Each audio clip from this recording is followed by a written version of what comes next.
Today I would like to tell you about such an important issue as generating electricity and the use of nuclear power reactor for this purpose. Currently, electricity is the basis of the existence of our world and our reality. Absolutely everything that surrounds us requires a source of electricity. Let's start our day together. So, alarm clock, radio, refreshing shower, cappuccino. Oh, sorry, it's morning. Of course, a cup of espresso from the coffee machine, toast with a fresh bread, butter, cheese, and slice of meat, cream from refrigerator, and the latest news release.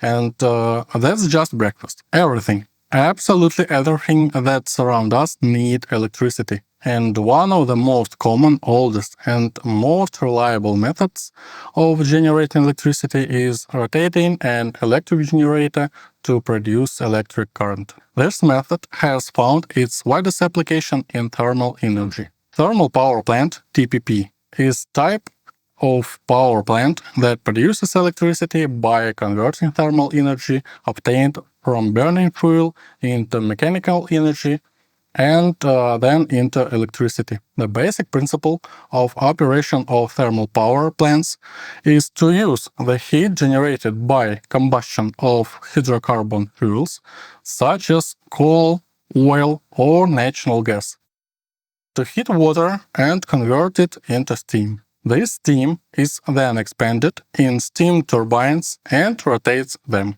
The rotation of the turbine is transmitted to electric generators, then produce electricity. The operation of condensing power plants is based on the use of thermal energy, which is realized during the combustion of fuel, to convert it into mechanical energy and only then into electrical energy.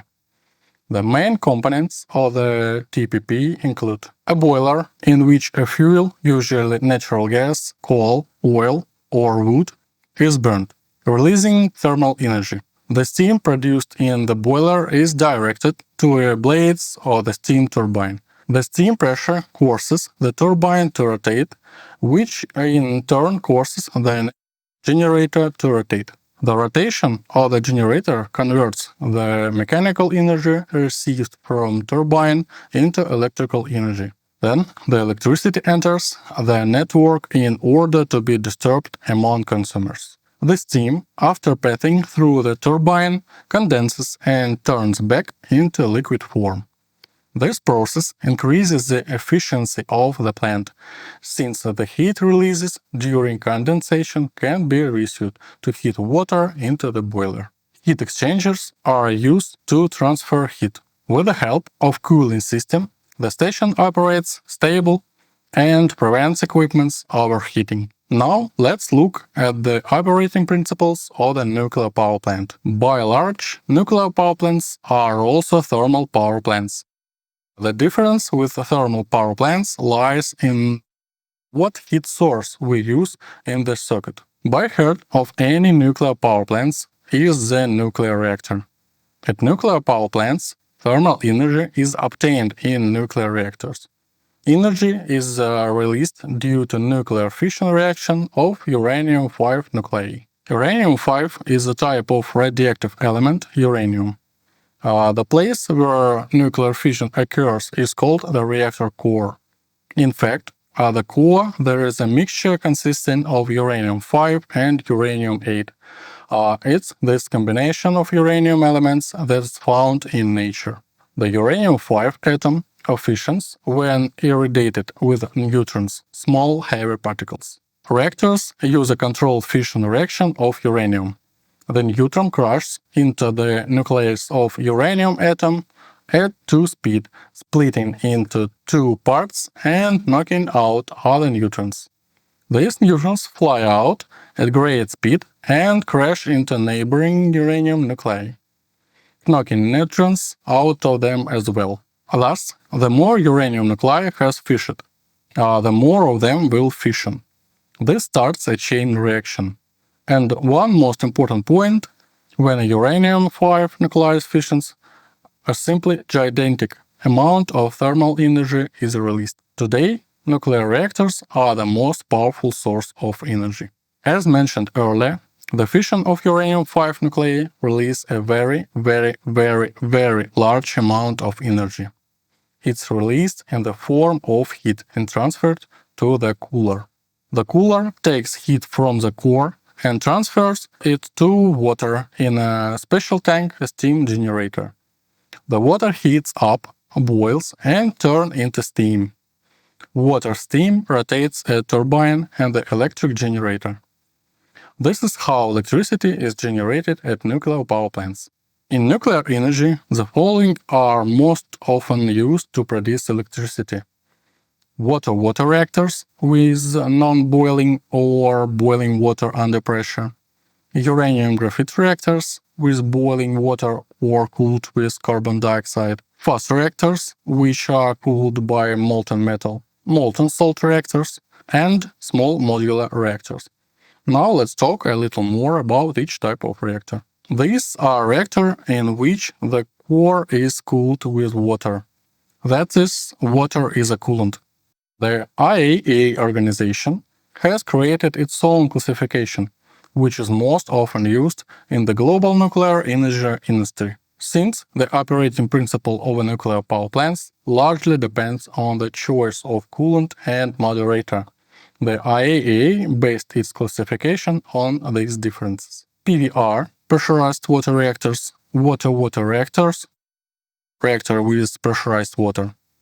In the CIS counters, which reactors are cooled by the abbreviation VVR. They use ordinary water as a coolant and moderator. Pressurized water reactors are the most common in the world. About 62% of all reactors. Pressurized water reactors are cheap and convenient because water does not ignite, does not harden, and is relatively safe to use. BVR, boiling water reactor. The operating principle of a nuclear power plant using such a reactor is very similar to how a nuclear power plant operating with VVR operates. A boiling water reactor also uses ordinary water. Its only feature is the steam is generated immediately in the core. In a water reactor, water is first heated, which is later, after several stages, converted into steam.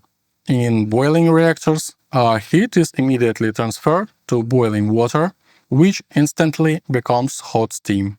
Boiling water reactors are quite common, accounting for 20% of all nuclear reactors in the world. Humanity has achieved its greatest success by concentrating on one reactor technology, making it the most advanced and accumulating the greatest amount of knowledge and experience. These are packaged water-cooled reactors, which today make up 95% of the world reactor fleet. Light water graphite reactor, GVR, or uranium graphite reactor.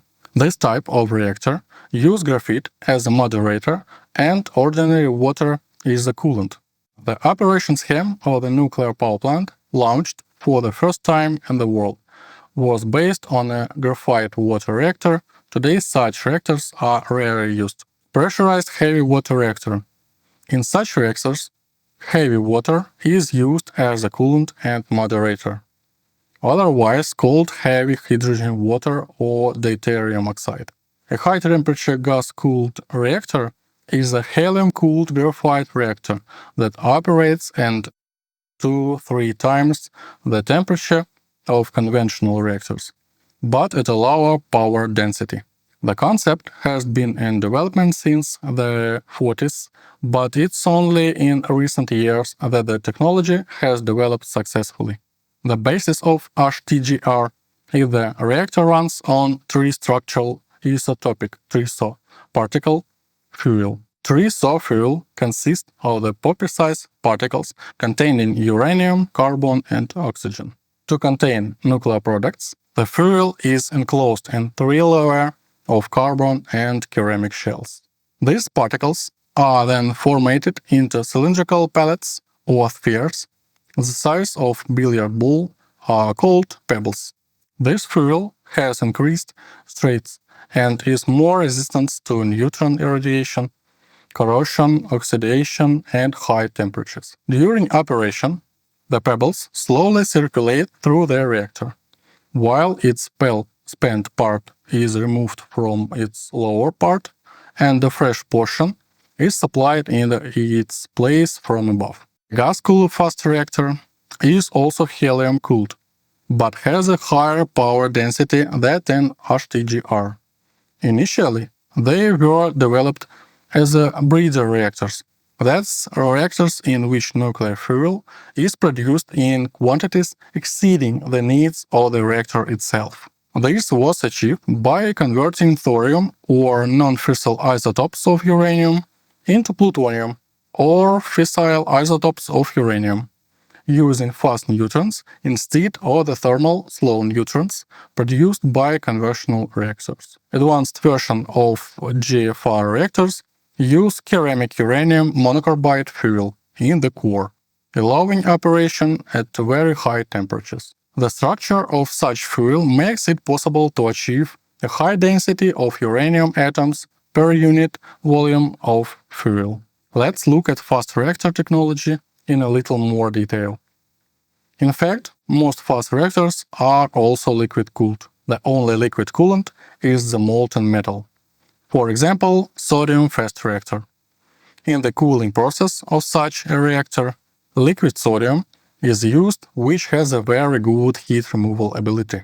The small size of this device allows for the use of the built-in and passive safety features for are not very effective in larger sodium reactors. In the United States, the fuel used is a metal alloy of uranium and zirconium clad with steel, while in Russia, France and Japan, uranium oxide fuel is preferred. These fuels have no thermal density, so if the reactor core gets too hot, it expands, causing the nuclear reaction to naturally die out. Since the SFR reactor has a closed fuel cycle, its core is also very compact. In other words, uranium and plutonium are constantly recycled within the core, allowing the reactor to operate for decades within refueling. Fluoride-cooled high-temperature reactor, or FHR. FHR reactors are high-temperature reactors that are cooled not by helium, but by a molten mixture of lithium and beryllium fluoride salts. These reactors have 10 times the power density of HTGRs using TRISO particle fuel technology.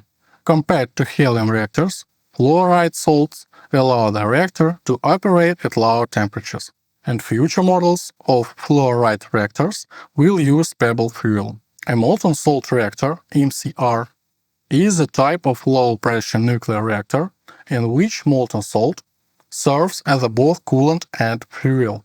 Before being formed into rods, pellets or pebbles, the fuel is mixed with a fluoride salt, which is passed through graphite or similar moderator that generates slow neutrons and controls the reaction. Liquid salts reactor can operate at elevated temperature, but this creates problem with corrosion, so developments tend to favor cold modifications. However, thanks to the combination of coolant and fuel, removing waste and assembling new portion of fuel is much easier than in conventional reactors. The small modular reactor is a light water pressurized water reactor, essentially an improved version of the reactors in service today, except that they are more compact and can be mass-produced like cars. Their goal is to reduce the cost of nuclear energy by introducing plant production technologies. Essentially, the idea to create small, standardized reactors of less than 300 megawatts each. Unlike conventional reactors, SMR reactors are not large civil engineering projects that can take 20 years to become operational and another 20 years to become profitable. Instead, as the name suggests, SMR reactors are built around a compact, simple design consisting of modules that include not only the reactor but also most of the ancillary components. This allows power plants to be assembled in factories or shipyards as rugged modules and then transported to site for assembly. The goal is not only to reduce cost, but also to radically reduce the construction time and certification of the plant for commissioning. Another advantage of SMRs is the ability to change the station configuration according to customer requirements. Small, relatively isolated communities can order single reactor plants, then can serve, for example, several thousand homes and businesses, while large cities can install multi-reactor plants that can provide electricity to millions of people.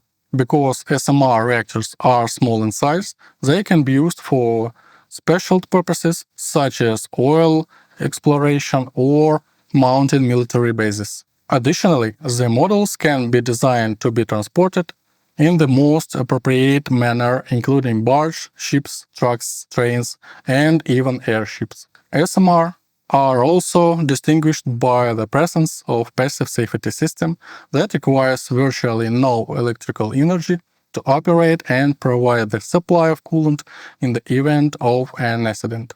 They are easier to shield because they do not require massive concrete structures and can be easily installed both underground and on board ships or offshore platforms. So, we see that nuclear energy is currently developing at a rapid pace. Many countries have joined the process of constructing nuclear power plant on their territories. Many countries are thinking about starting their own nuclear program in the near future. All this indicates the prospects of nuclear energy and nuclear reactors as energy sources. Thank you for your attention. Bye.